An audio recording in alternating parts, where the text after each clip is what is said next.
himay-himayin po natin ng konti. Pero tutuloy ko muna, bago ko po himayin itong 15 to 17, tuloy ko muna sa verses 18 to 20. Sabi dito, "Truly I say to you, whatever you bind on earth shall be bound in heaven, and whatever you loose on earth shall be loosed in heaven. Again, I say to you, if two of you agree on earth about anything they ask, it will be done for them by the Father in heaven. For where two or three gathered in my name, there am I among them." Familiar verse. We know the verse.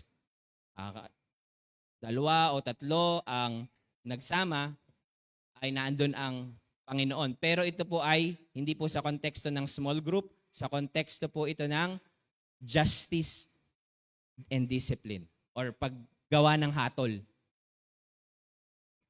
So, ano pong ibig sabihin nung bakit kailangang magdala ng 2 or 3 witnesses kapag hindi nakasinig privately? So, si Jesus po, by the way, ang nagkwento nito. Si Jesus mismo ang nagbibigay ng instruction sa Matthew 18. So, kumuha si Jesus ng principle sa Deuteronomy 19:15, yung 2 or 3 witnesses. Ano pong ibig sabihin ng 2 or 3 witnesses? It refers to witnesses of the subsequent confrontation. Hindi po isinabing ang kailangan mo lang isama yung nakakita ng kasalanan. Hindi po. Kapag po meron po tayong, kunyari, may nagkasala po si Kuya Caleb, kunyari lang po at kinausap ko siya, ayaw niya.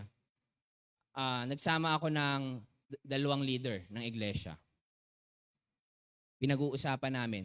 So not necessarily nakita nung 2 kong sinama yung kasalanan niya, kundi nagkakaroon na tayo ng proseso ng disiplina. So yung ibig sabihin no, not necessarily the eyewitness to the original offense.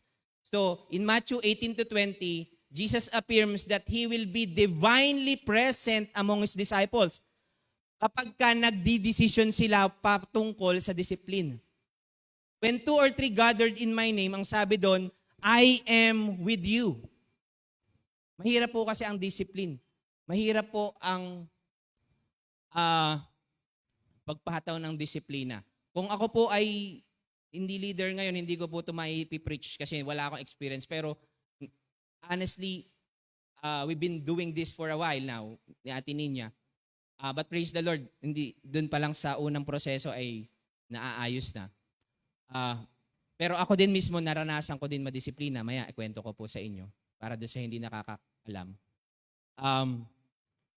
Pero mahirap po magpataw, lalo na sa... Kaya ipag-pray nyo po ang inyong mga pastor, mahirap po itong gawin. Kaya ito yung promise, ang promise ni Jesus, kapag kaya nandun siya kapag may desisyon. Yun nila yung tanging comfort. Kapag magre-render ng desisyon, ang sabi kong 2 or 3 kayo nag-agree doon sa susunod na proseso ng disiplina, I am with you. Kaya kailangan nung, nakuha niyo po ba yung sinasabi nung verses? So, punta na tayo doon sa sinasabi kong Matthew 18:15 to 17. So, if your brother sins against you, ang step 1, go tell him his fault. Step 1, between you and him alone. 1-to-1, private, informal, 1-to-1 muna. And if he listens to you, kung nakinig siya sa'yo, you have gained your brother. Yes, wala nang susunod. Kung meron man, restoration na yon. Pero wala nang susunod na proseso na mahirap at mabigat. Kasi nakinig na siya sa unang confrontation pa lang, or I would say, carefrontation. Sa una pa lang, if he listens to you, you have gained your brother. You have gained your brother. Pero paano kung hindi? Diyan na yung masilimuot at masakit na proseso. But if he does not listen, verse 16, verse 17, if he refuses to listen, and if he refuses to listen even to the church, 3 beses. Ano pong ibig sabihin itong, ituring mo na siyang hentil o parang isang ituring mo siyang sinner, ituring mo siyang unbeliever. Pero maganda po habang nagkakaroon kami ng sessions namin with Pastor Eds and Pastor Voltaire, hindi ko malimutan when Pastor Eds shared to us na ini-interpret niya itong verse na to na ituring mo siyang mission field. Kaysa i-cut off mo yung sarili mo sa kanila, kundi, yes, there will be cutting off, pero ituring mo silang mission field. So, yun yung panghuli. So, sa step 1 pa lang, praise the Lord kapag may repentant heart na. Nagrepent na kaagad ang kapatid. Pero pag hindi pa nagrepent, punta tayo sa 4 na proseso. So, balik tayo. Step 1, go tell him his fault between you and him alone. This is a general principle but not necessarily may mga tinatawag na exemption to the rule. Kung nakaranas ka ng abuse tapos i-confront mo yung abuser mo, mukhang hindi naman na kailangan ng one-to-one yun. Kailangan mo na kaagad ng iba. So may mga case po na hindi naman kailangan, kasi pag dominant yun, delikado ka pa. So, depende sa kaso. Ano po, masiselan po din ito. Depende sa kaso. But generally speaking, go tell him his fault privately. Pag hindi nakinig, step 2, magdala ng iba. Kasi mayroon ng gagawing proseso. Pag hindi pa rin nakinig, i-announce sa church, not to humiliate, kundi talagang with a broken heart, kasi may mga nakikita po ako nagpa-process ito. Sa church po natin, wala naman pong talagang to the point, as per Pastor Voltaire, na talagang nagkaroon ng pagtitiwalag or excommunication. Kundi minsan kasi daw, naalis na lang, hindi na nadadaanan yung proseso, naalis na ng church. So, but ito po, may mga ganito pong pangyayari talagang ang isang kailangang i-publicize. Lalo na kung mga pastor at leader po yung nagkakamali. So, accountable po kami. Mabigat lalo yung accountability ng teachers. And pang-4, kung hindi pa rin siya nakinig sa simbahan, yun na. To summarize, discipline starts privately. Pagka hindi nakinig, it will now require due process. Not necessarily naman, yung pangatlo at pang-4 na proseso, last result na yon. Pwedeng matagal yung proseso, basta may wino-workout siya. Hindi ka agad, hindi siya basta-basta. Maselan po ito. So, but it will now require due process. Pero kung unrepentant pa rin, i-announce na natin sa church. Yun po yung sabi ni Jesus. At kung ayaw pa rin makinig sa church, ang tawag excommunication or sa Tagalog, tiwalag talaga.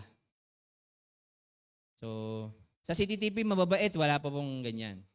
At dahil nagpapadisiplina tayo lahat sa Lord. Amen ba? Amen. So, pero nangyayari ba to? Di ba si God, di ba dapat hospital to ng mga broken eh? Dapat lahat yakapin. Yes! Pero hindi niya hahayaan ng compromise. Again, He is a holy God. He wants us to grow in His image and likeness. May makikita ba tayo sa Bible na talagang example ng excommunication? Meron po kayong alam sa Bible na practice tong excommunication? Hindi po, wala pong, church discipline context. So, sa 1 Corinthians 5 makikita po natin. So, ito po yung example ng pagpapataw ng discipline. Pero nandun na siya sa dulo na part. So, babasahin po natin.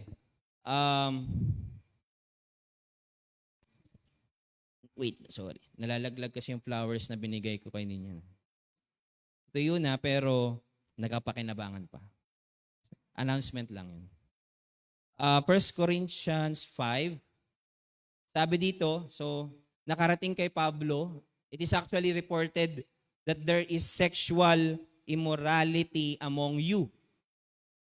And of a kind that even pagans do not tolerate. Grabe itong kasalanan na nangyayari sa loob ng simbahan na kahit mga pagano, kahit mga unbeliever, hindi tinotolerate, pero tinotolerate ng mga nasasabing sila'y mga believer. Ganon katindi. Kasi ano yung kasalanan? A man is sleeping with his father's wife. Incest. May incest na nangyayari. O yung iba ang sabi, baka stepmother niya, yung kalaguyo niya. But regardless, ang problema, hinahayaan sa church. And you are proud, sabi ni Paul.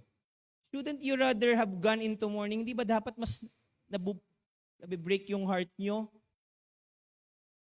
And have put out of your fellowship the man who has been doing this? For my part, even though I am not physically present, I am with you in spirit. As one who is present with you in this way, I have already passed judgment in the name of our Lord Jesus on the one who has been doing this. Nagpataw na po ng desisyon ng justice si Pablo dito sa case na to. Nagpataw na siya. Ibig sabihin nun, marahil talagang maliwanag na hindi talaga nagkaroon ng pag-confrontation at unrepentant itong marahil pinroseso na ng mga leaders sa iglesia, wala si Pablo dito, so nakarating kay Pablo, at habang iniimbestigahan yung kaso, talagang nagbigay na ng desisyon. So, when you assemble and I am with you, when you are assembled and I am with you in the Spirit, so pag nag-assemble na yung mga nasa leadership, yung simbahan, at although physically absent si Paul, kasama pa rin si Paul doon, ito yung pataw nila. Hand this man over to Satan for the destruction of the flesh, so that his spirit may be saved on the day of the Lord. So yung huling proseso ng disiplina, labing pa rin po kahit napakasakit at napakahirap. Kasi ang goal to restore that person. Sino bang, hindi naman tayo magsabanggit ng, ihayaan mo na yan kay Satanas. Hindi tayo ganun. I mean, hindi natin pwedeng i-apply literally yung mga terms na ginagamit ni Paul, kundi meron siyang pinanggagalingan. Hayaan mo siya, kasi nagawa na natin yung proseso. Hindi siya repentant, pabayaan mo sila. Dahil pag naranasan nila yung consequence ng kanilang kasalanan, baka pagdating ng panahon, manumbalik sila sa Panginoon. Tayo mahirap. Kuwawa naman siya. Pigilan natin kasi ang goal natin, kahit magalit sa atin, kahit hindi tayo maintindihan. Pero kung pupunta naman sa impyerno yung taong yun, tough love po ang tawag dito, mga kapatid. So, to better illustrate yung point ni Paul, naggawa siya ng illustration, di ba? Sabi niya dito, your boasting is not good. Don't you know that a little yeast leavens the whole batch of dough? Get rid of the old yeast, so that you may be a new unleavened batch, as you really are. Malinis na kayo. Yun talaga kayo. For Christ, our Passover lamb has been sacrificed. Therefore, let us keep the festival not with the old bread unleavened with malice and wickedness, but with the unleavened of the sincerity and truth. I wrote to you. So ano yung ibig sabihin niya? Hand them over to Satan. Get rid of the old yeast. I wrote to you in my letter not to associate with sexually immoral people. So sa context nito, wag nyo nang himas-himasin pa, wag nyo nang parang ina-affirm pa yung mga ginagawa niyang patuloy. Minsan yung association natin kasi sa mga nagre-rebelde sa Diyos, parang sinasabi natin, imbis kung hindi natin sila i-correct bilang mga kapatid, wag na kayo maki-associate kasi parang sinasabi nyo okay lang pagpatuloy mo. Hindi ibig sabihin walang pansinan, hindi ibig sabihin makipag-usap, pero kung hindi nyo kayang sabihan, wag nyo na lang himasin. So, but now I am writing to you that you must not associate with anyone who claims to be a brother or sister, but is, ang context kanina, sexual immorality, pero tingnan niyo po yung mga kasalanan na sumunod na nakasulat dito. Sexually immoral, greedy, idolater, slanderer, drunkard, and swindler. So hindi lang pala sexual immorality ang pwedeng gawa ng public discipline. Pag greedy ka, tungkol na yan sa kaperahan. Idolater or slanderer, yung slanderer at saka gossip kasi magkadikit lagi yan eh. So pwede pala nating gawin ito. Dapat ginagawa natin to. Kaya lang ang problema, walang mag-stand up. Walang mag-witness. Or drunkard, or swindler. Swindler, ibig sabihin, yung nandadaya ng gogoyo para makakuha ng pera. Parang scammer sa term natin ngayon. Sa church, mga church people or leaders na patuloy itong ginagawa, they need to undergo discipline. Expel the wicked person naman. Parang ang harsh parang minsan ayoko nga i-preach eh. Parang ang harsh. Kasi baka pag nag-apply tayo, baka maging harsh din tayo. No. Ang binabanggit lang dito, we must be really strict into living a life of holiness. But we need to confront, of course, with love. So, ano namang sin ang nagre-require ng public discipline? Hindi naman lahat po ng sin ay kailangan ng public discipline, di ba? Hindi po lahat. Ikaw ay may mataas ang cholesterol mo, may high blood ka, tapos ang almusal mo, pork chop, na maraming taba, ang tanghalian mo ay liempo at ang hapunan mo ay lechon, at yun na yung buhay mo, hindi naman kailangan ng public discipline.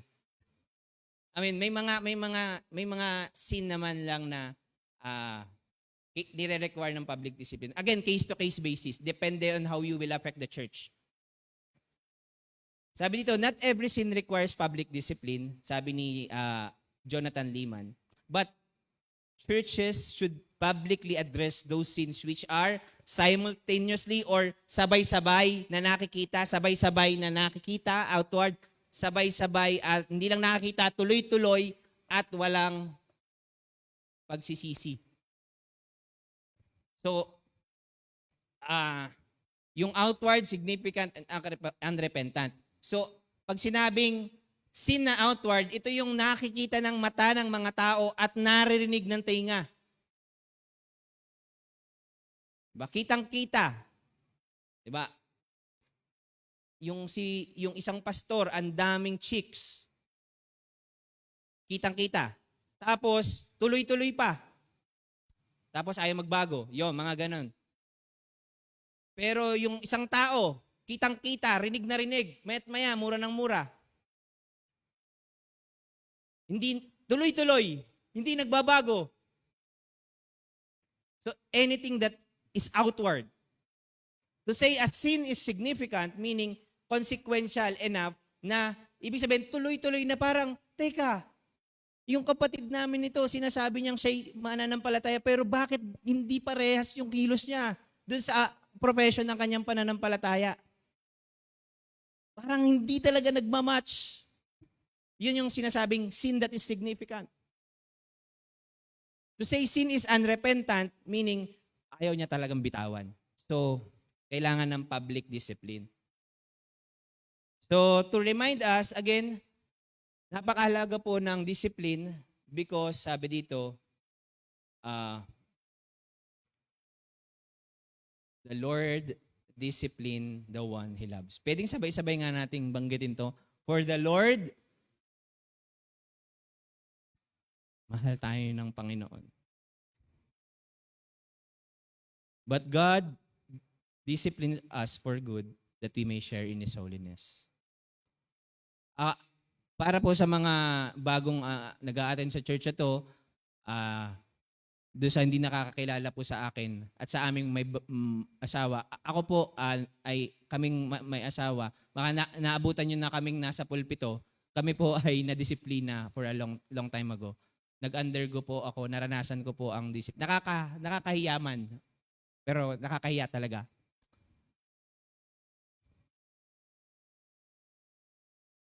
Pero nakakapagpalaya. Kung hindi po nangyari sa akin yun, hindi ko alam kung nasan ako ngayon. Kaya salamat po sa simbahang ito. Salamat po sa aming mga magulang, sa aking mga in-laws na patuloy na ginamit ng Diyos upang iparanas yung pag-ibig ng Diyos sa amin. At hindi ko naman bukod akalain na magpapastor ako. Pero I tell you, masakit madisiplina. Minsan nakakahiyaman, pero nakakapagpalaya. Sure po ako dun. Do not despise the discipline of the Lord.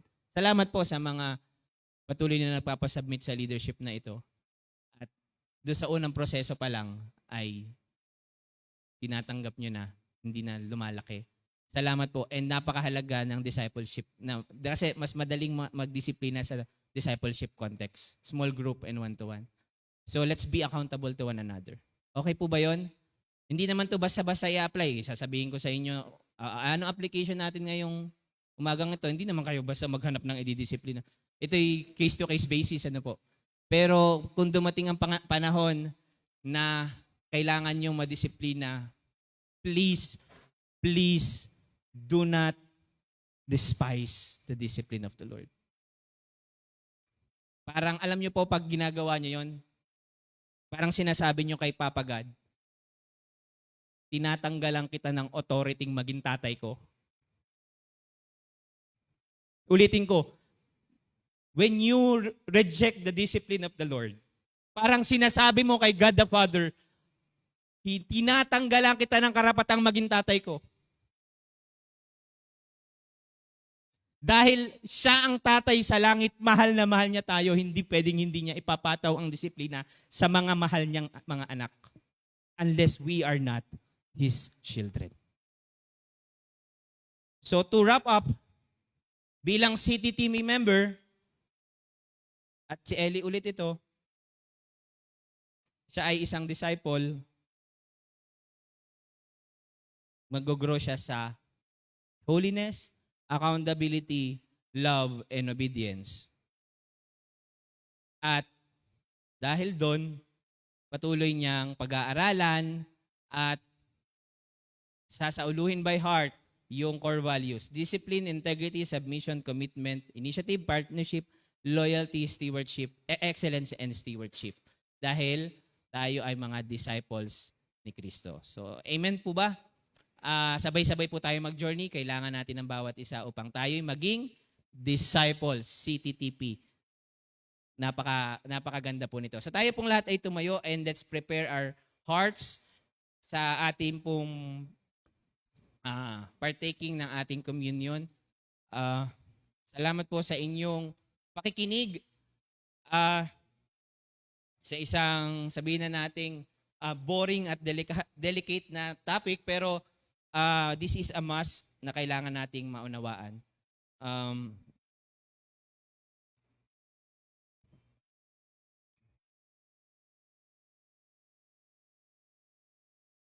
So gusto po ng Panginoon na magkaroon tayo ng full communion sa Kanya. And this is what God's want for us, for His children, na ma-establish tayo sa pag-ibig ng Diyos. Kaya require po tayo ng accountability and discipline and commitment to the words of Christ, because God wants us to be rooted and established in His love. We need the Lord of love, Jesus Christ. And He calls every one of us to partake yung Kanyang, yung His very body and the blood as the sign of seal na tayo ay kaisa niya. In John chapter 6 verses 55 to 56, sabi dito, my flesh is real food and my blood is real drink. Whoever eats my flesh and drink my blood remain in me and I in him. So, as we go through our series of core values at kanina sa discipline, gusto ng Diyos na talagang mag-remain tayo sa Kanya. And He will do everything just to snatch us away from the fire. That's how He loved us. At ginawa yun ng Panginoon nung binigay niya ang Kanyang kaisa-isang anak. Hindi natin kayang maging banal sa ating mga sarili. Kaya binigay na ni Kristo ang Kanyang sarili. And as we partake our communion, patuloy natin maalala yung ginawa ng ating Panginoong Hesukristo. Tayo po'y umawit sa pagkakataong ito as you go dito sa unahan at kumuha ng mga elemento ng katawan at dugo ni Kristo na nagsisimbolize ng katawan at dugo ni Kristo. Sige, let's sing a song.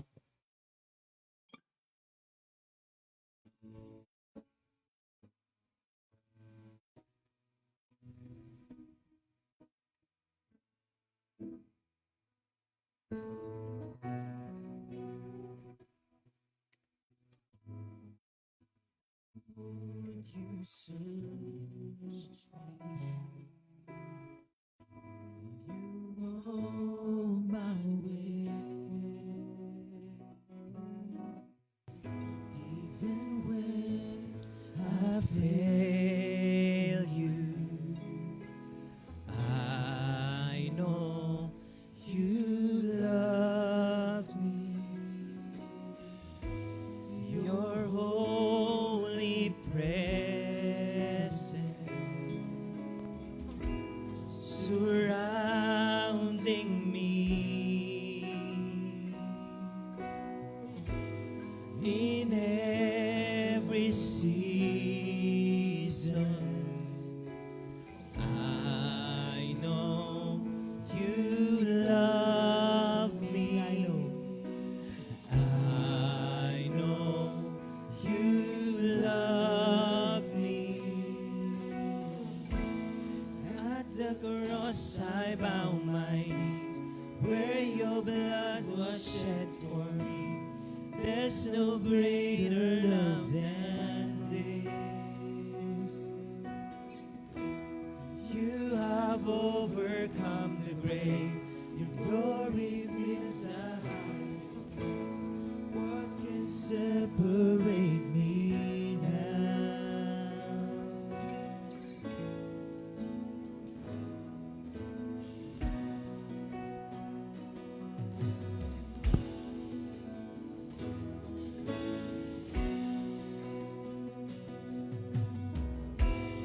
You go before me. You shield my way. Your hand upholds me. I know you love. Sing, I know you love me, God. I know you love me. And at the cross I bow my knee, where your blood was shed for me. There's no greater love than this. You have overcome the grave. Your glory fills the highest praise. What can separate me now? At the cross I bow my knees, where your blood was shed for me. There's no greater love than this. You have overcome the grave. Your glory fills the highest praise. What can separate me now?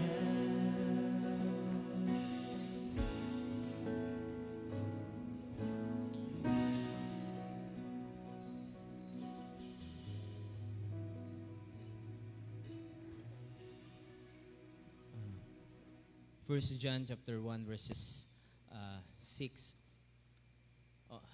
Jesus said, John said that if we confess our sins, He is faithful and just to forgive us and cleanse us from all unrighteousness. Sa pagkakataong ito, before we partake itong elemento na nagsisimbolize ng dugo at katawan ni Kristo, patuloy nating siyasatin ang ating mga sarili. And let's ask for God's cleansing and forgiveness sa ating mga buong buhay, buong puso, kalooban. And if there is anything that is unclean, let us surrender to the Lord and expose it to the light so that we may be healed and patuloy na ma-cleanse tayo sa ating mga patuloy na bandage, nagiging bandage ng ating sa ating mga buhay. And Lord, we come before you and we acknowledge that there are times we despise or dislike your discipline, your word, your teaching to us. Lord, we come before you once again and help us na patuloy na maging malinis at ang puso namin sa oras na to ay nagpapakumbaba, Panginoon, at inaamin na kami ay kulang, kapos, bulok ang aming kalooban, marumi, makasalanan, buong isipan at aming mga salita at gawa. Lord, forgive us. And especially, Lord, patawarin mo kami as we sometimes disregard you as our Father. And we want to recommit our lives to you once again as we partake the bread and the cup, committing our lives na, Lord, we are one with Jesus now, and may we walk with Jesus and become like Jesus. Thank you, Lord. This we ask, Lord, in Jesus' name. When we partake the bread and we partake afresh of His broken body, kapag tinanggap po natin itong simbolo ng katawan ni Kristo, sinasabi natin na tayo ay muli kasama ni Kristong pinako, namatay, inilibing, at nabuhay namang muli. At kapag uminom din tayo ng simbolo ng duguin ni Kristo, this means we receive the cleansing and healing na nararapat sa ating mga buhay.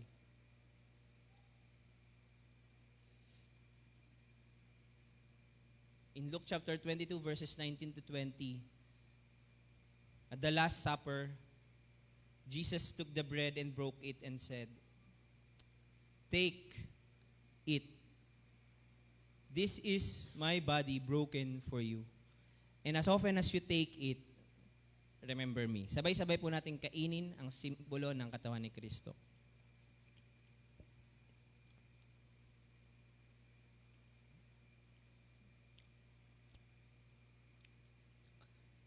Then again, on that same night, Jesus took the wine and blessed it, then said, "Take, drink. This is the cup of the new covenant in my blood. As often as you drink it, remember me." Sabay-sabay po nating inumin ang simbolo ng dugo ni Kristo. Sa Diyos po ang papuri.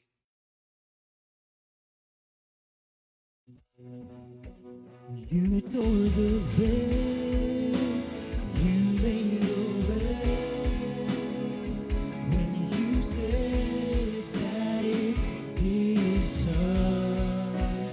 You tore the veil, you made a way, when you said that it is done.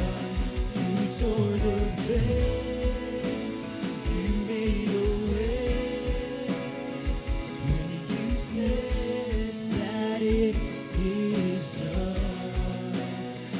Tore the veil, you made a way, when you said that it is done.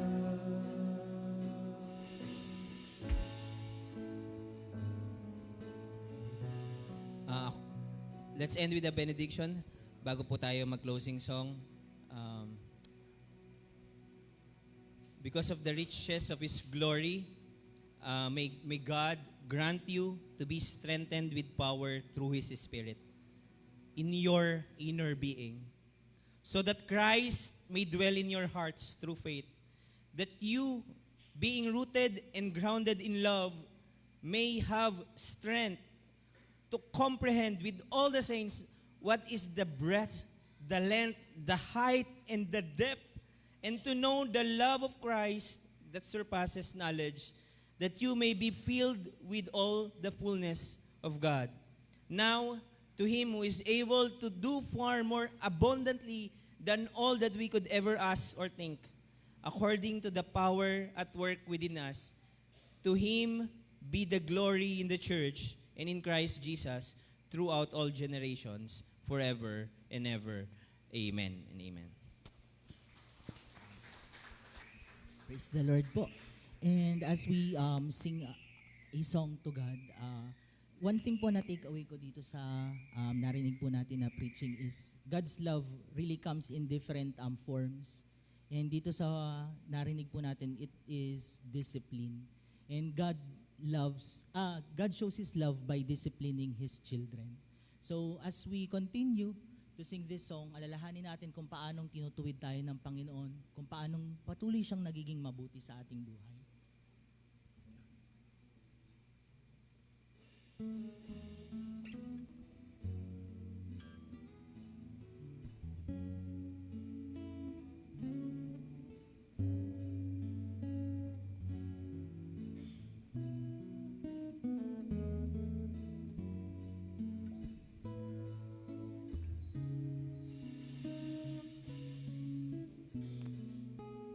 Ikaw ay mabuti bawat sandali, sa habang buhay ay mananatili, hindi mapapawi o maikubli, maging sa atin ng gabi.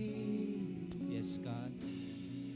Sandigang matibay Ang iyong pangako, lakas at pag-asa ng aking puso, hindi na mabilang pagkakataon, patunay ng katapatan mo sa dalamhati at sa kabigo. atin po itong kantahin ng ating buong puso. Sa pagluha ng puso na sugatan,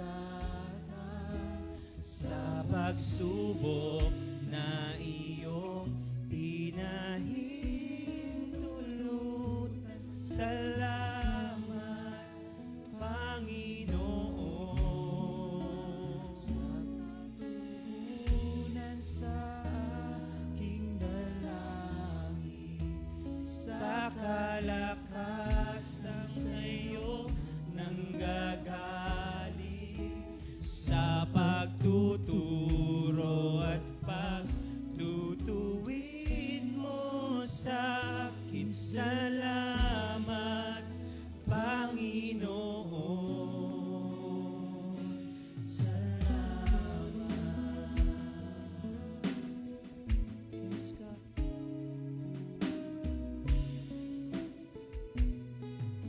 Ikaw ay mabuti Bawat sandali sa habang buhay ay mananatili, hindi mapapawi o makukubli, maging sa dilim ng gabi.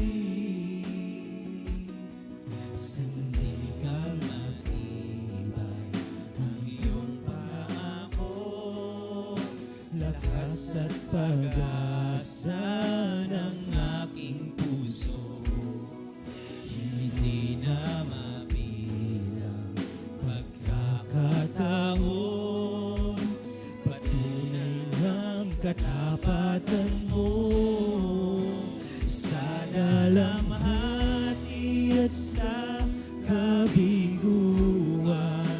sa pagluha ng puso na sugatan, sa pagsubok na iyong pinahintulutan, salamat, Panginoon, sa katugunan sa aking dalangin, sa kalakasan sa iyo nanggagaling, sa pagtuturo at pagtutuwid mo sa akin sa laban, Panginoon.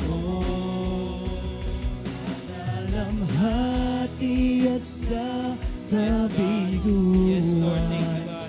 sa pagluha ng pusong nasugatan, sa pagsubok na iyong pinahihintulutan sa laban, Panginoon. Salamat, O Diyos. Sa katugunan sa aking dalangin, sa kalakasan sa iyo nanggagaling, sa pagtuturo at pagtutuwid mo sa akin sa laban, Panginoon. Ikaw ay mabuti, ikaw ay tapat. Sa iyo ang papuri at pasasalamat. Ikaw ay mabuti, Ang buti mo, Diyos. ikaw ay tapat. Ikaw ay tapat, O Sa iyo ang papuri at pasasalamat. Ikaw ay mabuti, O Diyos. Ikaw ay mabuti. Ikaw ay tapat. Sa iyo ang papuri at pasasalamat, sa dalamhati at sa kabiguan, sa pagluha ng pusong nasugatan, sa pagsubok na iyong pinahihintulutan. Salamat, Panginoon, sa katugunan sa aking dalangin, sa kalakasan sa iyo nanggagaling, sa pagtuturo at pagtutuwid mo sa akin sa laban, Panginoon. Sa dalamhati, sa dalamhati at sa kabiguan, sa pagluha ng pusong nasugatan, sa pagsubok na iyong pinahihintulutan. Salamat, Panginoon, sa katugunan sa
Salamat po dahil patuloy na mahal niyo po kami.